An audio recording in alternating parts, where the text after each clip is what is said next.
The Locker Room, with all the sports news you need, live.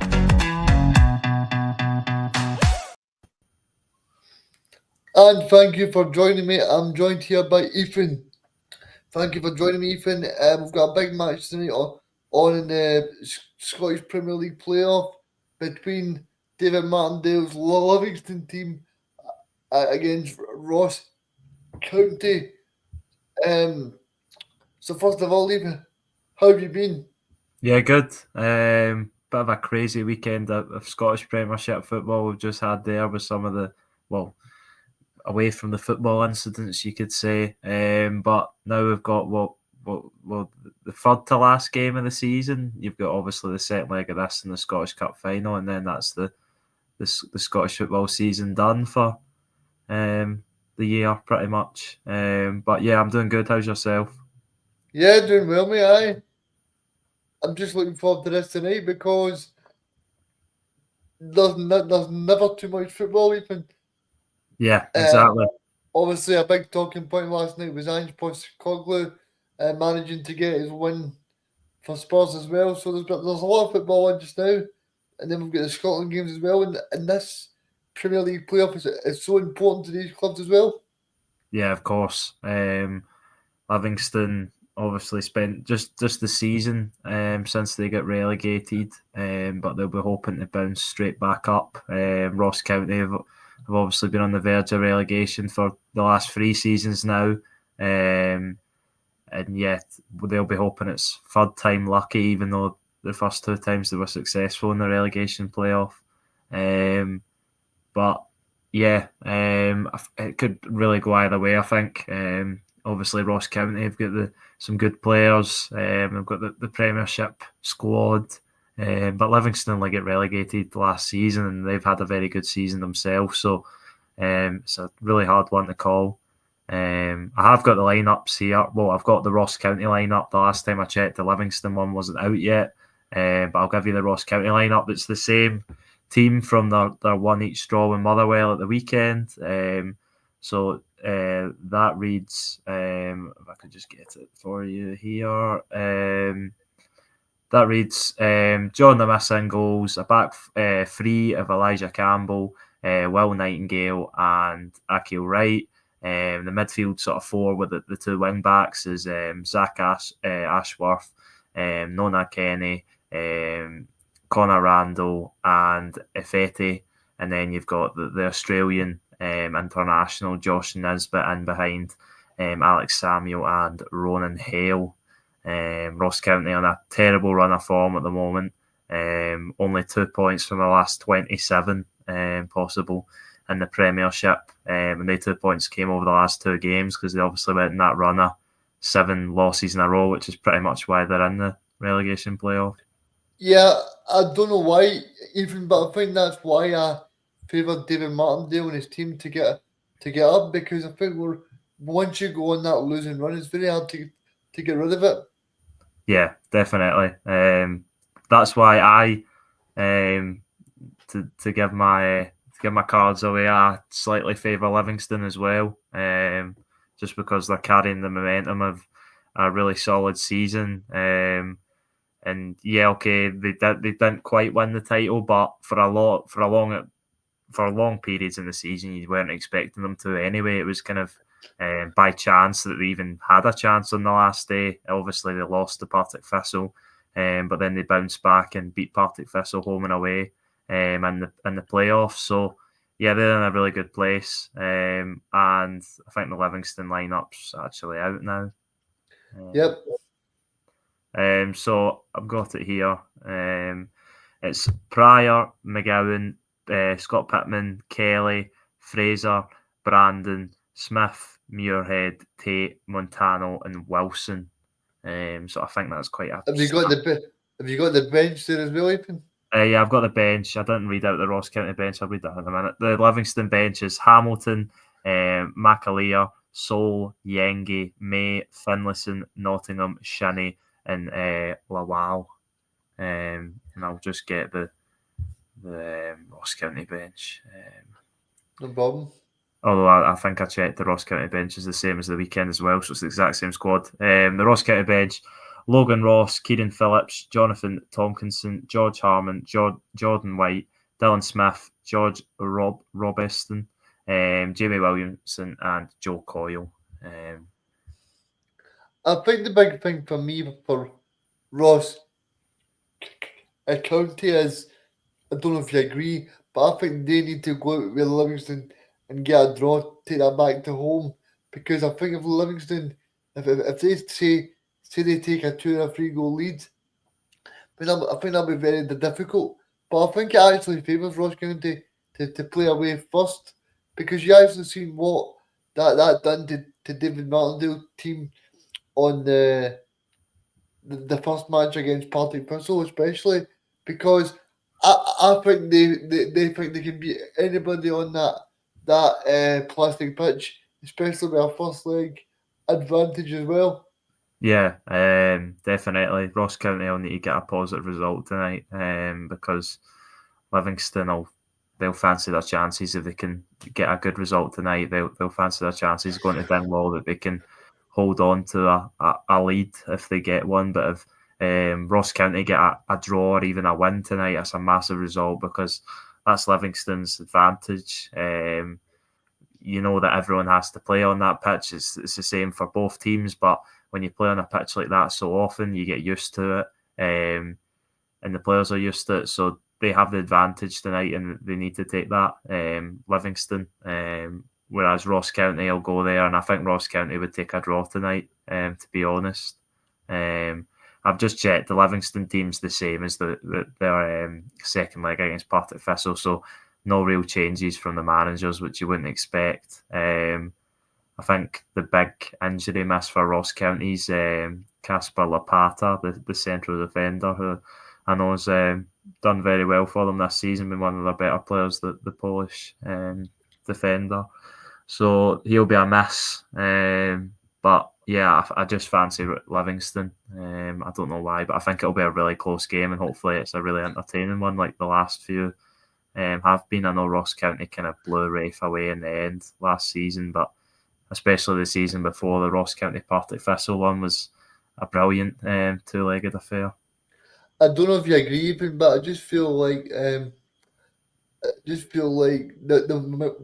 momentum that David Martindale and his team have built up over the past few games will help him as well. Yeah, definitely. I mean, Partick Thistle, they've shown they're not an easy team to play, and Livingston have kind of beat them with ease, really. 2-0 home and away. Two really good results. And you've got to take confidence from that. I mean, Livingston's end to the season, apart from the last day against Partick Thistle, was brilliant. They won, what would that be? Looking at it here, 6 of the last 7 games before that. So a really good run, and they've not conceded many goals in that run either.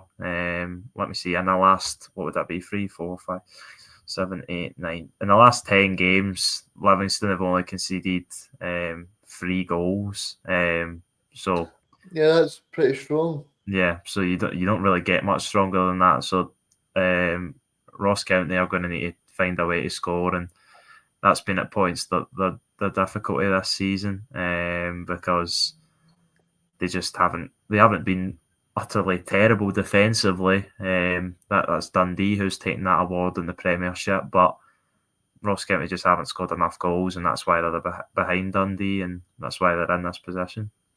And I don't know if you agree with me, but I don't think there's a lot between the two teams. No, See, in terms of Championship level and Premier League level, I mean, I watch a lot of Championship, and I wouldn't say that there's a lot between, say, Falkirk and Ross, Ross County or Dundee or that. Yeah. I mean, you look at what Dundee United done this season. Of course, they signed some players, but they get straight promoted from the Championship, and there they are into Europe, into 4th place in the Premiership. The season before was Dundee. They got promoted and came up and went straight into the top 6. So, and you wouldn't bet against Falkirk doing it again, because they're a really strong team there. I know they've kind of faltered towards the end of the season, but coming off the back of 2 straight promotions, 2 straight title wins, they'll be carrying a lot of confidence, and that's the something that's positive about the Scottish game. And I know English people always say about how rubbish our game is and whatever. Even after performances from both teams last night, which was absolutely terrible game of football, where in the English Premier League at the moment they have the problem that the teams coming up from the Championship can't find enough resources to compete with the other 17 teams in the Premier League, where we're not finding that problem in Scotland. The teams coming up from the Championship are battling their way into the in the upper half of the league, and even look further down, the teams coming up from League One, Falkirk come up from League One, and it was a really I think it was really difficult to call who at the start of the season who was going to win the Championship. You could have really picked out a lot of names. You could have went for Livingston, you could have went for Falkirk again. It was a wild card shout, but you wouldn't have bet against them. Rafe, you could have went for Ayr, even Airdrie. I know they came towards the bottom end, but there was so many teams in that Championship that you could have put your hat on to do really well, and Falkirk came out on top, and it just shows how competitive that league is, and how unpredictable Scottish football can be at times. Yeah, I mean, I don't know about you, Ethan, but I just feel like the edge with the plastic ball, do you find that'll take possibly the edge towards the home team? Yeah, definitely. I think it's always a tough place to go. Even Celtic and Rangers at their best have found it difficult going there. And I don't doubt that our Ross County team that have been really struggling recently will find it much easier. Livingston use it to their advantage. David Martindale uses it to his advantage. You see him. I think I've seen him multiple times this season complaining about other teams' pitches, grass pitches, because they've not been up to the standard. But there's a lot of debate on whether pitches like the Tony Macaronis should be allowed in the Premiership. And obviously, I think they are going to be cut down in the Premiership in seasons to come. But I think Livingston will get at least one season out of it if I'm not mistaken. And there could be 3 plastic pitches in the top flight next season, joining Kilmarnock and obviously Falkirk. So yeah, it's definitely I'd say an advantage to Livingston, but at the end of the day, you could swing it the other way and say that when Ross County play at home, Livingston don't play on a grass pitch as much as Ross County do, so you could flip it that way as well. But yeah, I don't think it's a very nice pitch to play on, and I think a lot of the players would tell you that. Yeah, I don't know if you agree, but I just feel like Falkirk's pitch looks a little bit more well maintained. Yeah, definitely. I compared to definitely agree others. with that. I definitely agree with that. You can get sort of plastic pitches that are 3G pitches or 4G pitches that are still good. I think looking at Livingston's and Kilmarnock's especially, I think at times theirs is really, really poor. But you look at some of the teams, there's been teams in the Champions League, young boys have got a plastic pitch and theirs looks absolutely excellent. Obviously, they've been the best team in Switzerland for quite a while now in the Champions League on a regular basis. So you would imagine their pitch would be of good quality. But Even I watched Bodo Glimt of Norway. Yeah. I watched them play Spurs, and I watched them play Roma a couple of years ago when they beat Roma. Was it 5-1 or 6-1 at home? Yeah. And I think they beat Roma again this year as well. Bodo Glimt, obviously, a great story. But yeah, definitely as well, them. They've got I don't think it's actually the plastic pitches that's the problem. I think it's the quality of the plastic pitches which is the issue. And I think probably that question that you posed there, I think is right, because if you look at team like even down at Rugby Park, I know a lot of people there, and they use it for school projects, they use it for colleges, they use it for all these type of places for people to go and enjoy football. And I think if you look at it, not that I'm saying it's a bad thing, but if you look at somewhere like Bodo or somewhere like that, or even Falkirk, they probably don't use it. They probably only use it for, say, match days.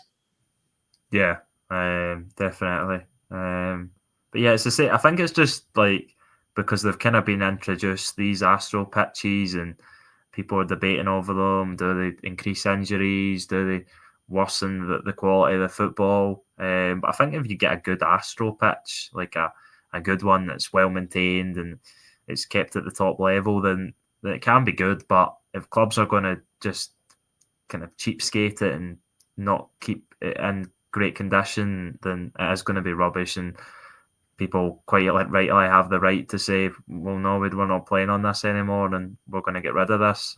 But you get terrible grass pitches as well, but obviously grass pitches are the norm, so that's the difference.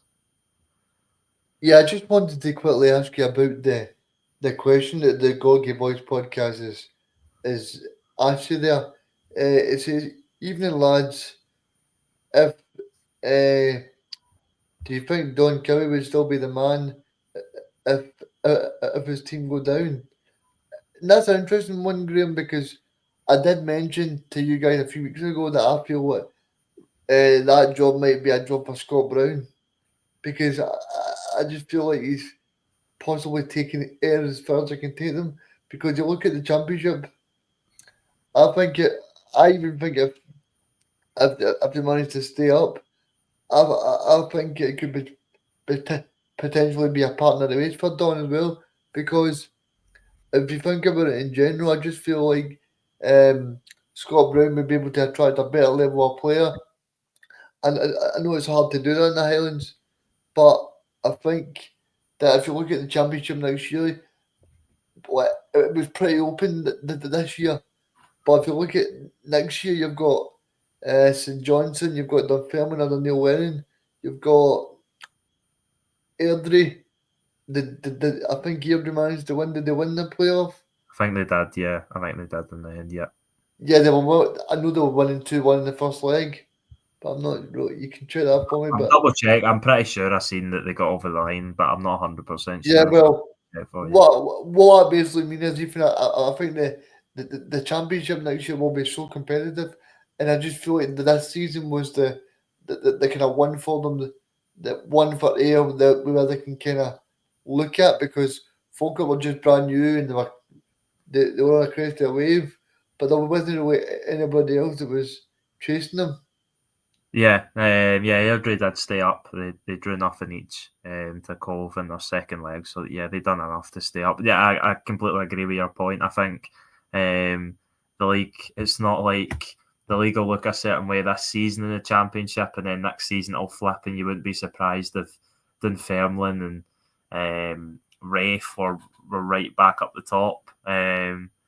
So that's the kind of way that the championship goes, and it's very unpredictable. Obviously, St Johnstone will be the favourites, having come down, and maybe Ross County as well. And to answer Graham's question, I'm not sure if Don Cowie would be the right man, but I don't know. I'm really happy that St Johnstone stuck with Simo Valakari, or seem to be sticking with Simo Valakari.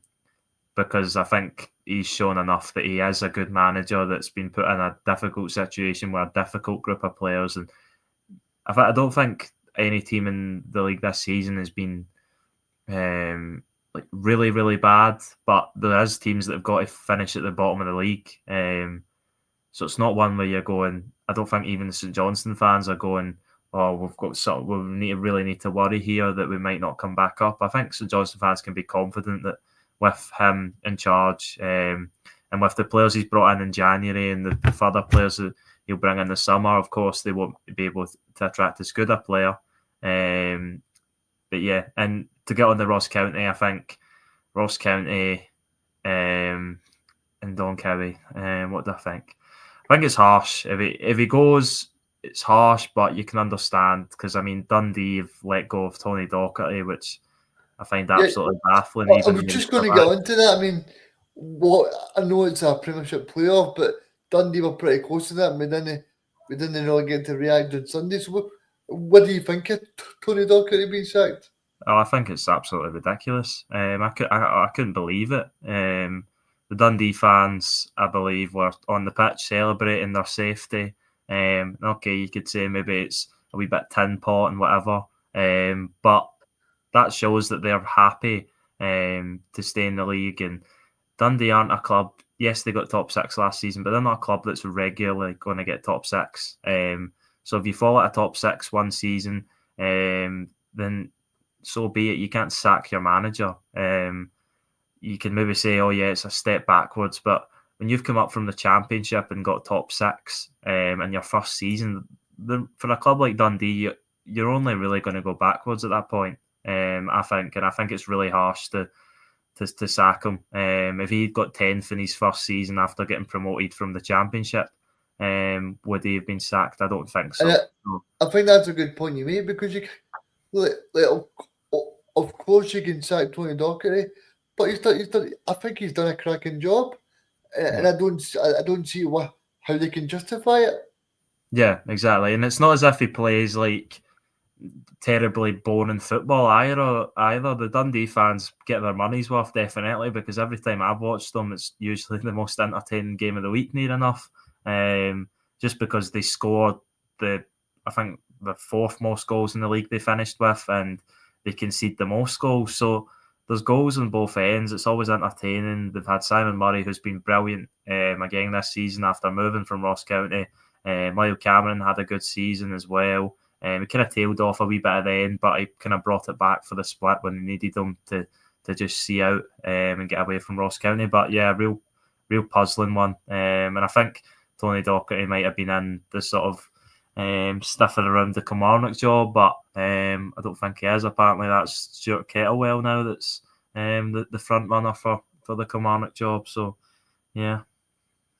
See, in terms of that, do you think that sometimes that we overanalyze managers and that? Because I think for his first job he did remarkably well, and I think sometimes he was probably judged too quickly, because you need to remember that he's worked under some high profile managers like Derek McInnes, worked under Gordon Strachan in Scotland, so there was a lot of good experiences in there for him. And I just feel like I don't know. I know the Dundee owners is American, so maybe he's taking this American approach. But if you don't get what he expects, then he's going to sack you. But I just find I just find it so strange. Yeah. I see Graham's point in the chat there about losing Luke McCowan before the season started, or right at the start of the season. He was obviously the Dundee captain. Yes, they've had a lot of injuries as well. I remember when they played Celtic in that, what was it, 3 each game? What a game that was! Yeah. For me, that was probably the match of the season, or else Yeah. it would probably have to be the Dundee derby at the start of the season. Yeah. Oh, the Dundee Rangers game as well, where, what was it, Rangers won 4-3, 4-3. was it? Yeah. That was another great game. But that game, Dundee Celtic, I remember Dundee were missing, I want to say like 11 first team players or something like that, and they still turned around a squad to be able to go toe to toe with Celtic. And that shows that they've had loads of injuries throughout the season, and he's still been getting a ton from the players. And yeah, I think it is really harsh because it's Dundee. They were in the Championship. He got them out of the Championship. So yeah, I think it's really harsh. And But what do you make it? I was going. And what do you make it potentially going for Tony Docherty to Sean Maloney? Because that's the talk at the moment in the Scottish media. Is it Sean Maloney will be the next Dundee manager? Yeah, I've seen that.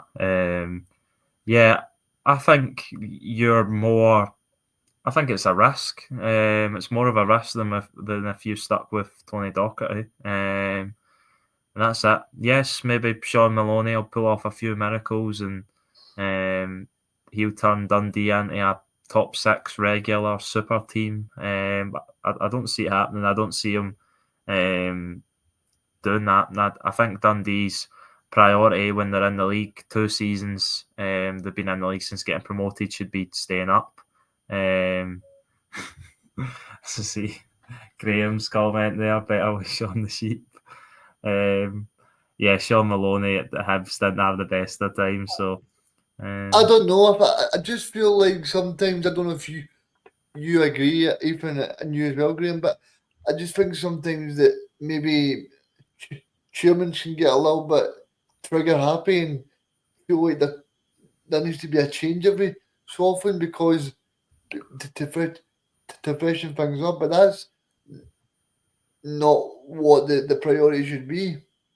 yeah, I think there's a lot of because it's not all Scottish owners that own the Scottish clubs, English owners that own the English clubs anymore. There's these, as you said, these American owners that are coming into clubs, and they're looking at the sort of if you've seen the movie Moneyball, it's like it all goes off stats and stuff like that, like Hearts are trying to do, or were trying to do. Where the stats will show Dundee have had a worse season than last season, therefore they've went backwards. But for a team like Dundee, being in the Premiership and being an entertaining team to watch, that's a good point for Dundee. That's not something that should be, I don't know. Yes, you can look for improvement. Yes, they've not had the best season, but it's going to happen. I think Tony Docherty's earned his chance to go again. The other team I was thinking of that I heard a ridiculous rumour was Leeds. They obviously won the English Championship, but they were going to get rid of their manager. Is it Daniel Farke? Is it? That's the Yep, Leeds Daniel manager. Parker. Yeah, former Norwich manager, and they were going to get rid of him and get someone else in because he hadn't done well in the Premier League previously, which I think is absolutely ridiculous because he's got them promoted. He's earned the right to be to lead them out in the Premier League and have another chance at it. You don't stick with a manager for the highs and of I the think Championship if you're going to sack them and for I the think Premier as League. well, to be fair to Daniel Parker as well, because I know about that, what Norwich said to him when he went up, that he would have no money to spend, but because they said their kind of budget is suited for a championship team. So I think with these owners that they're 49ers, as we know, they've got a lot of money behind them, and he'll be hoping that they can spend a little bit more of it. Yeah, exactly. But yeah, it's just that kind of. I don't want to stereotypically put it on Americans, but as I've just seen Graham's point again there about Ange Postecoglou, about the chat of getting rid of him, even though he's done more for Spurs than any other manager's done in the period since. I know they were a really good team at a point, and under Maurizio Pochettino, they got to the Champions League He final. always wins in his second season, Big Ange. Yeah, he Always does. wins in his second season. He told you. He told you, and it happened. Yeah, and I think you've got to back him. He's earned the right. He's got them into the Champions League. He's got £40 million plus whatever else to spend. He'll be able to attract a lot better quality of player. He deserves a chance to have another season at it. Okay, if there's another season and they're still struggling to get anywhere near Europe places and the Champions League goes terribly, then fair enough. But he's earned the right as the manager to go at it again. And I think as well. And I think it's right what you say. I mean, these playoffs in your league position are brilliant, but the most important thing in any football game is to win trophies. I mean, David Martindale and Don, they're not worrying about, oh, we finished 10th in the league. They're just looking to make sure that they can get up. And it's the same in any walk of life. Ange Postecoglou last night, or Ruben Alberin. I mean, these are two guys that are under so much pressure, but they know that they can change it, and they're not going. Well, this is why I'm just not able to buy into things, because I think in general, right, when people can go like that, oh, a team's is a great season because they've finished fifth. Right, okay, but who's really going to remember that and go, or remember that season when Dundee finished fifth in the league? Nobody's going to matter. But do you remember that season when they won the Scottish Cup? Yeah, exactly. You know, it's Exactly right. like I just don't buy the argument to say, oh, but do you know how bad it's been in the league? Aye, but you need to remember for the last see for the last 10 to 12 games, I'd Postecoglou has been resting players in the league. Yeah, of course. He even said that last night that after a certain point he was prioritising the Europa League and is he seen it as a good chance to win? And yeah, okay, the quality in the Europa League's not the same as the Champions League, and maybe not even the same as the Premier League, but it's still difficult to win. It's still difficult to go through all those rounds. Go away to Norway, and they played absolutely brilliantly away to Bodo Glimt, which is obviously not been an easy place for teams to go, Scottish teams as well. So yeah, they I don't deserve it. know. I don't know about you, Ethan, but I was kind of thinking last night, right? I know this sounds bad, right? I know it sounds bad, but I was thinking to myself, do you know that I would actually quite like a wee run in Europe with a Scottish team like Celtic or Rangers. You know, people always say, "Oh, Champions League, Champions League." Okay, it would be brilliant, but the thing is that now that the Europa League drop down is no like the Champions League teams, so potentially your biggest matches will be against Roma or Lazio or Galatasaray or Villarreal or people like that, Sevilla or Porto or you know. So then you've got a realistic chance of getting through, and I just think it makes the competition so much more intriguing as well because I don't agree with this. Like that say if Celtic or Rangers finish third, they go into Europa League. You're basically applauding failure, Yeah, exactly. and Yeah, I think okay, um, Brendan Rodgers might say it's great to be playing Champions League, but see, to be honest with you, I think it'd be brilliant to see Celtic in a European final. It'd be great. yeah, And uh, of course, he would say, "Well, we can try and get to the last 16 in the Champions League." But you seen what it meant to the Spurs fans last night. It's so important, and I genuinely think if Celtic say Celtic got to a semi final against Bodo Glimt in 2025-26, every Celtic fan would be thinking, we can win this game. So I just think there's a genuine possibility now for so-called weird teams in a smaller pond to really attack that European competition. yeah, definitely. It's the same with the Conference League, although I think the Conference League still is sort of seen as a daddy tournament. Although it's not. But for clubs like Hearts, for who's in the qualifier this year, Aberdeen are in the Conference League Aberdeen, they qualifier. are, yeah. So for teams like that, that's a good stepping stone to get into Europe, get And, some and I money was and reading. compete. And I was reading today as well, even um, that the Highbuys will want Celtic to win on Saturday because Yeah, they get a playoff position for the Europa League, or if they don't make that, they get guaranteed group stage football. So yeah, it's so important for clubs because as much as Graham would hate it, but can you imagine if if I mean, like, say Hibs are playing, I don't know, like a club from Norway in the last 16 of the European competition, there'll be so much excitement and it's showing these smaller clubs that there's a genuine possibility because no disrespect to Hearts or Hibs or whatever, but they went into these competitions thinking if we get to the group stage, it would be an achievement. But now, when you've seen Bodo Glint there, and you've seen people like Shamrock Rovers getting to the last 32, the, I think these are competitions that you can genuinely do well in there.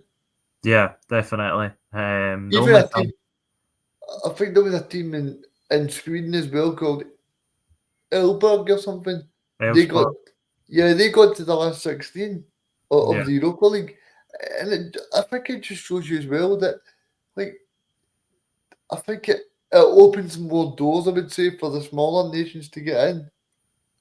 yeah, definitely. That's what the Conference League does. The But com- but but I also to kind of contradict myself as well, I still think it's a bit embarrassing that say potentially 10 clubs could get in the could get in the Premier League for European places. I yeah, still because I think that's ruined the Conference League this season because from the start we've known that the team's going to win it, unless there's a shock in the final and Real Betis win it. But from the start, Chelsea played a second-rate team and they've got to the final pretty easily and they're going to win it. And it won't mean really anything to them because they're going to qualify for the Champions League anyway. So that's kind of the problem with the Conference League at the moment because as you do want it to be sort of reserved for smaller teams like your kind of your smaller teams on a European scale, not your Real Madrids and your Barcelonas, obviously. But the only thing I would say to your point about that you would like to see Celtic and the maybe in the Europa League because it's obviously it's easier to sort of compete at that level and you don't need to face the likes of Bayern Munich and whatever.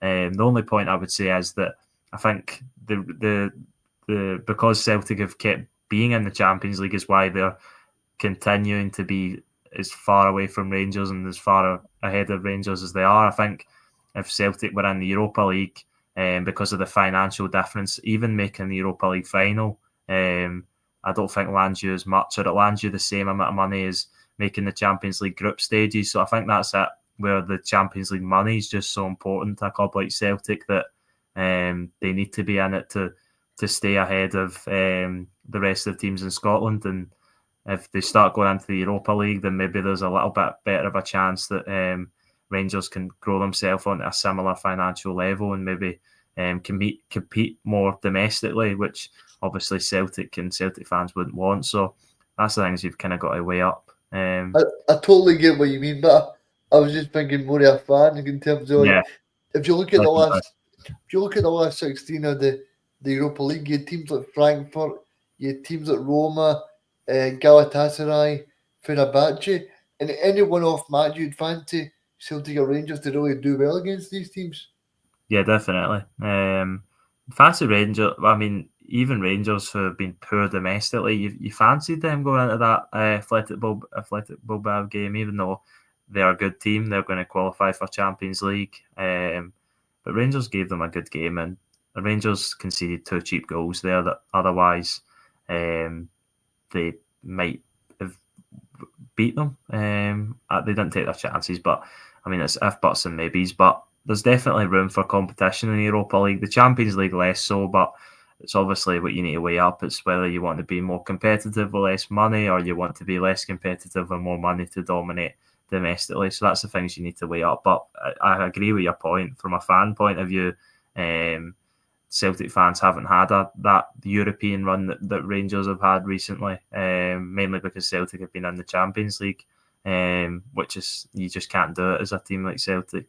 Yeah. I was just going to finally ask you to read out the teams again, just for people that didn't join us 20 minutes ago when you read them out. Yep. Hopefully they're on this app now. Yes, they are. So both teams unchanged from the last game. Ross County, they won each draw on the final day against Motherwell. Livingston obviously beat Partick Thistle 2-0 in both legs. So the Partick Thistle lineup, it's a 4-3-3 in goals as Jerome Pryor, back four, Rangers Loney, Robbie Fraser, former Rangers defender Danny Wilson, former St Johnstone and Dundee United defender Ryan McGowan, and Jamie Brandon, obviously formerly of Hearts. Hearts. The midfield three, Scott Pittman, Macaulay Tate, and Stephen Kelly, and then the front three is Christian Montano, Robbie Muirhead and Lewis Smith on the bench for I David. think Sorry, I was just going to say the bench for David Martin quick. Hamilton, Finlayson, Nottingham, McAleer, Lawal, Shinnie, Sol, May, and Yengi. And then you're going to say something before I go through the Ross County yeah, team? yeah. I was just going to say, like, I was just reading through, like, listening to you reading through the teams, and I was thinking in my head there. Sorry for jumping in, but I was just thinking, there's a lot of experience in that team, like that you could really see a lot of them would be Premier League players in Scotland. Yeah, definitely. I mean, they've got a really good mix in that Livingston team of youth, sort of young players. You've got obviously the Rangers, Loney. You've got Macaulay Tate as well, and then you've got the experienced players like Pittman and Wilson and McGowan, who Graham's reminded me also played for Hearts. He is old now, and he has played for a lot of teams in the league. Probably shouldn't have a lot of teams in Scotland. Sorry, I probably shouldn't have tried and named them all. But for Ross County, they're unchanged as well. In goals is Jordan Amissa, back three of Elijah Campbell, Will Nightingale and Akil Wright. The midfield four, which has got the two kind of wing backs, is Mickey Ifeti, Connor Randall, Nohan Kenny, and Zach Ashworth, and then the Josh Nisbet in behind Alex Samuel and Ronan Hale, who's got 2 goals in his last 2 games after Ross County's 7 defeats on the bounce in the league. Yeah, I was just going to ask you as well. Do you think like that, the kind of know-how for Livingston, in terms of like Danny Wilson, Jimmy Brandon, even Ryan you spoke about there?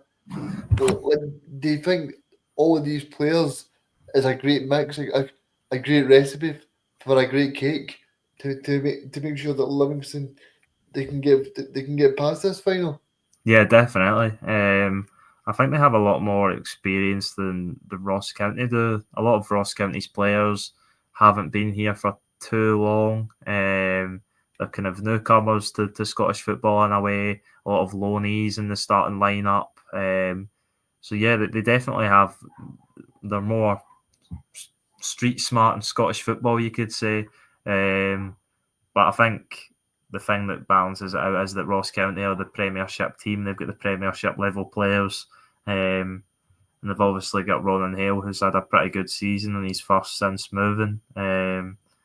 So yeah, it's a difficult one to call, but I'm still back in Livingston just See, when about. you're talking about their Premier League level players, I find that interesting because if you look at teams like Don, what he's actually done, he's recruited a lot of players for England, and I think sometimes that can be a good thing, but it can be a bad thing because a lot of the players that he's kind of recruiting are bottom end of the English leagues, and sometimes I feel like that's a potentially a setback for our league because that's why, like say Hibs and that really struggle in Europe because they're recruiting such low. Well, of course, we think the Hibs should beat, let's say, a team from San Marino, but that's why when they get to the playoff round, they tend to struggle because we are getting these bargain basement players from down south that nobody else wants, and that's part of the problem. Yeah, definitely. It's really difficult to find players low down in the English league that are of a good level to come to Scotland and really do a job for you. That's why it's a difficult market that Don Kirby's shopping in, but obviously he must know and he must be well adversed to find the right players, although it hasn't seemed to work out too well this season. And I think Graham makes a good point. It's not like him. He says that it's Livingston possibly the hardest tie they could have got. And I tend to agree with that because I think there's a little bit of a rivalry now between Livingston and uh, Partick Thistle. And obviously there's a bit of a rivalry between Livingston and, no, sorry, Ross County and Partick Thistle because of famous free game, even when Partick Thistle went 2 goals ahead in the second leg. It was looking straightforward with 20 minutes to go, and then everything totally changed. But I think that Livingston seemed to have that know-how. Yeah, I definitely agree. I think Livingston would be a tough game for anyone in the Premiership, just because how they play, how they're coached under David Martindale. He's a really good coach, and he has been for a while. I think it's going to be difficult for Ross County, but I really wouldn't be surprised to see it go either way. I think both teams have got a chance. That's what makes it a really good tie, and I'm looking forward to it. And I've got two wee bits to finish off. Even the first bit is, who do you think will be the happier with a draw tonight? Definitely Ross County. I think so. Yeah. Do you think that Livingston will try and attack the home leg and try and get a few goals up, or do you think they'll know that there's still a second game to go, or how do you think they'll approach it? I think they'll be measured, but I think they'll want to take a lead to Dingwall, and they'll want to use their home pitch as their advantage tonight. I don't think they'll go gun-ho looking for goals, but they will know that they need to take a lead to Dingwall. Finally, from probably the last thing for me to do, because there's about 3 or 4 minutes to go until it's kick-off time. So, have you got a prediction for tonight? I'm going to say 2-0 Livingston. I'll say 2-1 to Livingston. 2-1. Yeah, I was going to say the surprising thing, I think you might have fallen into the trap that I did. It's actually, I think, an 8 o'clock kickoff tonight instead of a 2:15, which is a bit strange, but it surprised me. I just seen it there. There we go. We can stay on a little bit longer if you like then. But, I haven't got really much more to say on it, but I just noticed that just not so you weren't rushing away to get your telly on, and it's not on for another 15 minutes. Yeah, I think it'll be 2-1 to Livingston. I hope David Martindale's got his voice back after Friday night, and it seemed as if his voice had went. But no, I'm looking forward to the match, and obviously I'll be back at 10:15 to speak over it. I think you'll join me. Is that right? Yeah, I should be there. Hopefully, I've not fallen asleep for parts of the game like I did last night. No, and no problem. Well, we will be back for about 45 minutes at 10:15 until 11 o'clock. So please join us for the post-match reaction to the Premier League playoff in Scotland. And I hope you enjoyed. And we'll see you again at 10:15 tonight.